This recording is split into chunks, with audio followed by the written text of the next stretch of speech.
దొంగతనమును, హత్యయు, నాశనం చేయడానికే వస్తాడు. మరి దేనికి రాడు అంటే మంచి చేయడానికి అసలు రాడు. వచ్చేది అందుకోసమే.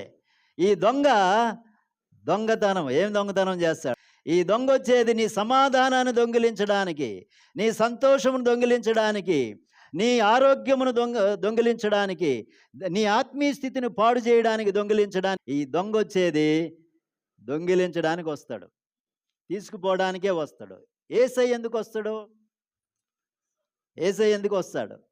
ఇవ్వడానికి వస్తాడు, సమాధానం ఇవ్వడానికి వస్తాడు, సంతోషం ఇవ్వడానికి వస్తాడు.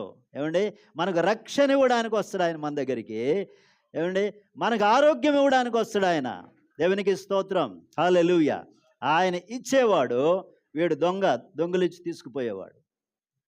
తర్వాత మాట దొంగతనమును, ఇంకొక మాట ఏముందంటే హత్యయు అన్నాడు కదా, స్లాటర్ అని ఉంది. ఒరిజినల్ గ్రీక్ వర్డ్లో మనం చూస్తే ఒక మాట ఉంటుంది, ఏమంటే సాక్రిఫైస్, లేకుంటే బలి ఇవ్వడానికి వస్తాడు, లేకుంటే నిన్ను బలి చేయడానికి వస్తాడు. చూసారా?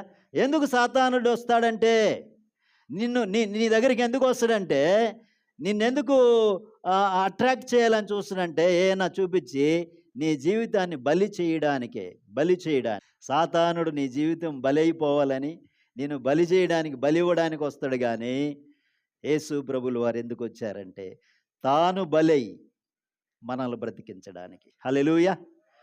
తాను బలై మన కొరకు, మన స్థానములో, మన పాప శిక్షణ ఆయన భరించి తాను బలై మనల్ని బ్రతికించడానికి, మనకు రక్షణ ఇవ్వడానికి, మనకు జీవం ఇవ్వడానికి, సమృద్ధి జీవం ఇవ్వడానికి, నిత్య జీవం ఇవ్వడానికి ఆయన వచ్చాడు. దేవునికి స్తోత్రం, హల్లెలూయా. వాడు మనల్ని, మన జీవితాలను బలి చేసేవాడైతే, యేసయ్య మన కొరకు బలి అయినటువంటి ప్రభువు. మన కొరకు బలి అయ్యి మనకు జీవాన్ని, సమృద్ధి జీవాన్ని, నిత్య జీవాన్ని ఇచ్చే ఆయన. దేవునికి స్తోత్రం. అందుకే యేసయ్య మన దగ్గరికి వస్తున్నాడు. ఎవరిని వెంబడిస్తుంటున్నాం?